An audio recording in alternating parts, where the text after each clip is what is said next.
Hello everyone.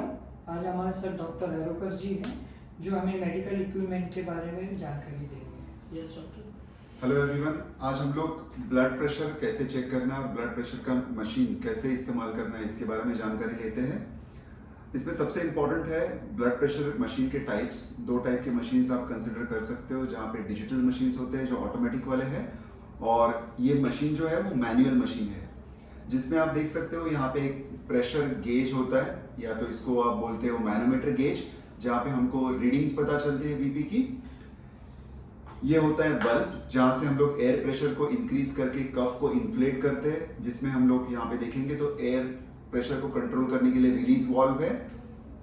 और ये है ब्लड प्रेशर का कफ, जो हम लोग पेशेंट के ऊपर अप्लाई करके एयर का प्रेशर बढ़ा के फिर हम लोग ब्लड प्रेशर चेक करते हैं। तो ये तीन इंपॉर्टेंट पार्ट्स है ब्लड प्रेशर मशीन्स के।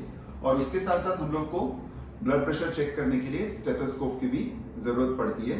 इस मेथड से जब हम लोग ब्लड प्रेशर चेक करते हो तो मेडिकल लैंग्वेज में उसको ऑस्कल्टेटरी मेथड कहा जाता है। ठीक है, तो सबसे पहले हम लोग देखेंगे कफ कहाँ बांधना है। हमेशा याद रखना कि आप जब भी पेशेंट का ब्लड प्रेशर चेक करते हो तो पेशेंट के हाथ का पोजीशन हार्ट के लेवल के ऊपर होना चाहिए, या हार्ट के लेवल के साथ होना चाहिए। नंबर 2, बहुत इंपॉर्टेंट, जहां पे आप ये आर्टरी फील करते हो, इसको बोला जाता है ब्रैकियल आर्टरी। ये आर्टरी के ऊपर या ये जॉइंट के ऊपर आपको 2 इंच छोड़ के यहाँ पे कफ अप्लाई करना है। 2 इंच छोड़ के यहाँ पे आप कफ अप्लाई करोगे। कुछ बीपी कफ के यहाँ पे आपको मार्किंग मिलेगा आर्टरी का, जो आर्टरी के मार्किंग के साथ आपको मैच करके कफ बांधना होता है। यहाँ पे ये मार्किंग नहीं है, इसलिए हम लोग इस तरह से इसको अप्लाई कर रहे हैं। मैंने कफ अप्लाई कर दिया, तो कफ ज्यादा टाइट भी नहीं होना चाहिए, ज्यादा लूज भी नहीं होना चाहिए। उसके बाद मैं क्या करूंगा, धीरे धीरे इसके अंदर की प्रेशर को बढ़ाने वाला हूं। ये मैं यहाँ पे मैनोमीटर प्रेशर गेज अप्लाई कर रहा हूं,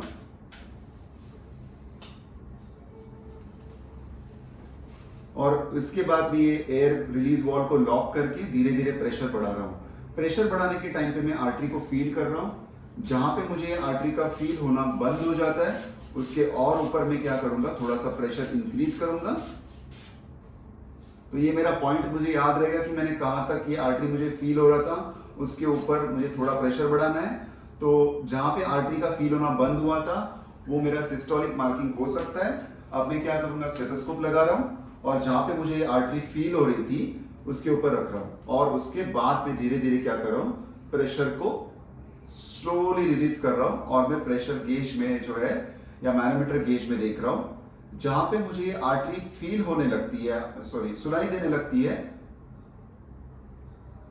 वो हो गया मेरा सिस्टोलिक बीपी। और जहां पे मुझे आर्टरी का आवाज सुनाई देना बंद होता है वो मेरा होता है डायस्टोलिक बीपी रीडिंग। तो ये चीज आपको याद रखनी है, वेरी इंपॉर्टेंट, कि जहां पे आप स्टेथोस्कोप के अंदर आर्टरी का आवाज सुनाई देते हो वो होता है सिस्टोलिक, और वो आर्टरी का आवाज सुनाई देना बंद होता है वो होता है डायस्टोलिक बीपी। तो बीपी चेक करने के लिए इंपॉर्टेंट टिप्स आपको हमेशा याद रखने हैं कि एक तो पेशेंट का हाथ जो है वो हार्ट के लेवल के यहाँ पे होना चाहिए। दूसरा, कफ का पोजीशन ये जॉइंट के ऊपर 2 इंच आप अप्लाई करना है। कफ ज्यादा टाइट या तो ज्यादा लूज नहीं होना चाहिए, और ये प्रेशर आप धीरे धीरे बढ़ाते हो और धीरे धीरे रिलीज करते हो। जहां पे आवाज सुनाई देना चालू होता है वो सिस्टोलिक, और जहां पे आर्टरी का आवाज सुनाई देना बंद होता है वो होता है डायस्टोलिक ब्लड प्रेशर। ये इक्विपमेंट से रिलेटेड और ये टेक्निक से रिलेटेड कुछ क्वेश्चंस नीचे दिए गए लिंक के साथ हमने दिए हैं, आप उसका आंसर्स दे सकते हो। Thank you so much. Thank you doctor. Thank you.